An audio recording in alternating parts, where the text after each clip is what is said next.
International social media Patel Prahlad भी सामने आया है जो योजना मोदी सरकार ने बनाई थी, जिस योजना का बखान प्रधानमंत्री नरेंद्र मोदी सार्वजनिक रूप से करते नहीं थकते थे, अब उसका नाम भी लेने को तैयार नहीं है, क्योंकि वो योजना घोटाले की योजना थी। प्रधानमंत्री कौशल विकास योजना को लेकर जो खुलासे हुए हैं, उसके बाद बीजेपी के नेताओं ने चुप्पी साध ली है।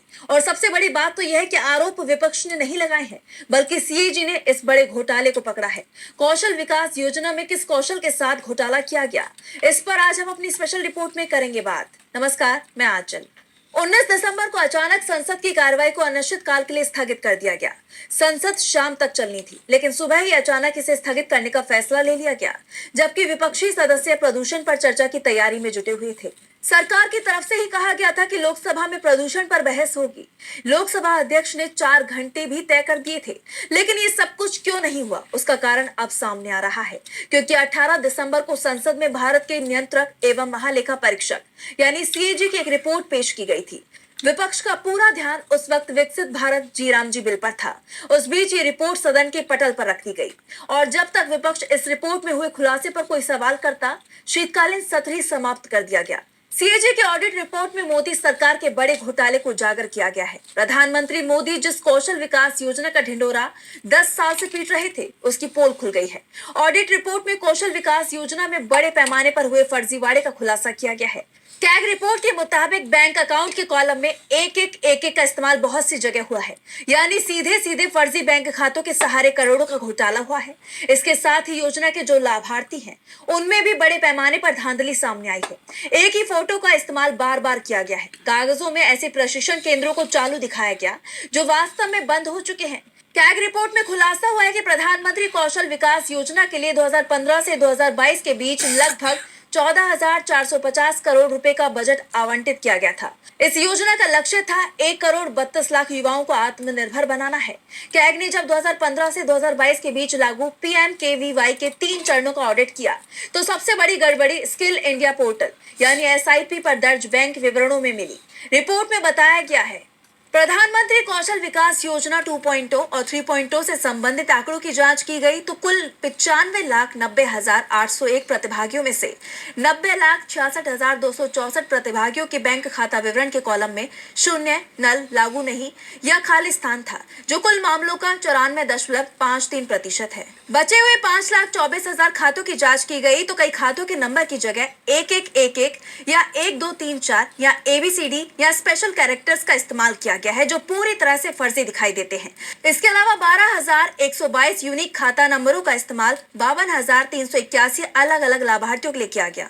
प्रधानमंत्री कौशल विकास योजना के दिशा निर्देशों के अनुसार प्रत्येक प्रमाणित उम्मीदवार को प्रत्यक्ष लाभ अंतरण यानी DBT के माध्यम से 500 रुपए का प्रोत्साहन भुगतान मिलना जरूरी था। अक्टूबर 2024 तक के आंकड़ों के मुताबिक 95,91,000 प्रमाणित उम्मीदवारों में से केवल 61,14,000 को ही किसी तरह का भुगतान मिल पाया है।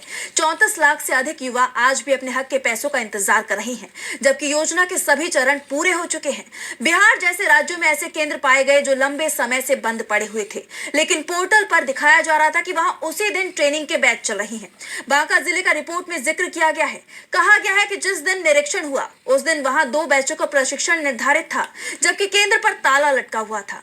उत्तर प्रदेश, बिहार, महाराष्ट्र और राजस्थान में कई अलग अलग लाभार्थियों के प्रोफाइल में एक ही फोटो का इस्तेमाल किया गया था। ये सीधे तौर पर बड़ी गड़बड़ी की तरफ इशारा करता है, जहां कागजों पर भूतिया लाभार्थी तैयार किए गए जिससे सरकारी फंड को हड़पा जा सके। शिक्षण देने वाले नियोक्ताओं का चयन भी पारदर्शी नहीं था और कई ऐसे संस्थानों को बेस्ट इन क्लास का दर्जा दिया गया जो उसके योग्य ही नहीं थे। Are you having trouble?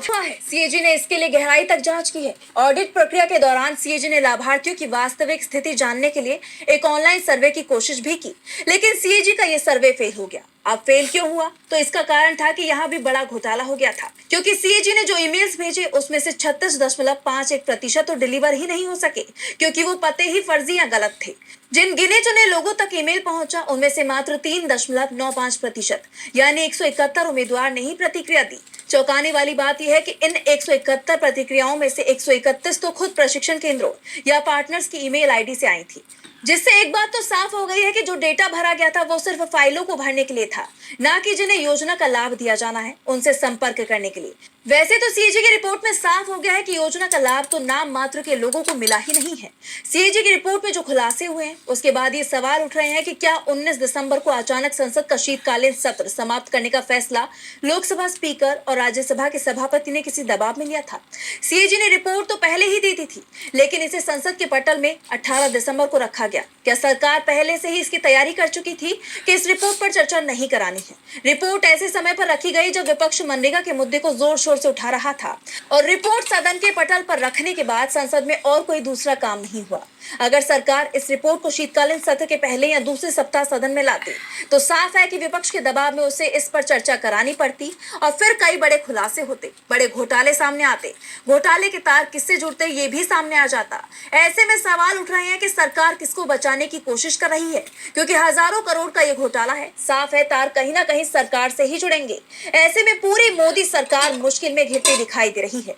वैसे जब रिपोर्ट सामने आ चुकी है, घोटाला सामने आ ही चुका है, तो सरकार को सफाई भी देनी पड़ रही है। और इस बार घोटाले की जिम्मेदारी नेहरू या गांधी पर नहीं डाली जा रही है, बल्कि इसे घोटाला ही नहीं माना जा रहा, बल्कि कुछ कमियों का मामला माना जा रहा है। कौशल विकास मंत्रालय की तरफ से इसे लेकर जवाब सामने आया है, जिसमें कहा गया है शुरुआती चरण में कुछ चुनौतियां थी, उसने पिछले अनुभवों से सीखते हुए अब सुधारात्मक कदम उठाए हैं।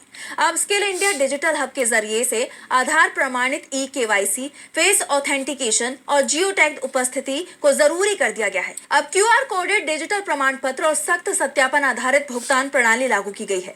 साथ ही कौशल समीक्षा केंद्र के जरिए वर्चुअल और भौतिक निरीक्षणों की संख्या बढ़ाई गई है और दोषी संस्थानों को ब्लैकलिस्ट करने व वसूली करने जैसी कठोर कार्रवाई भी शुरू कर दी गई है।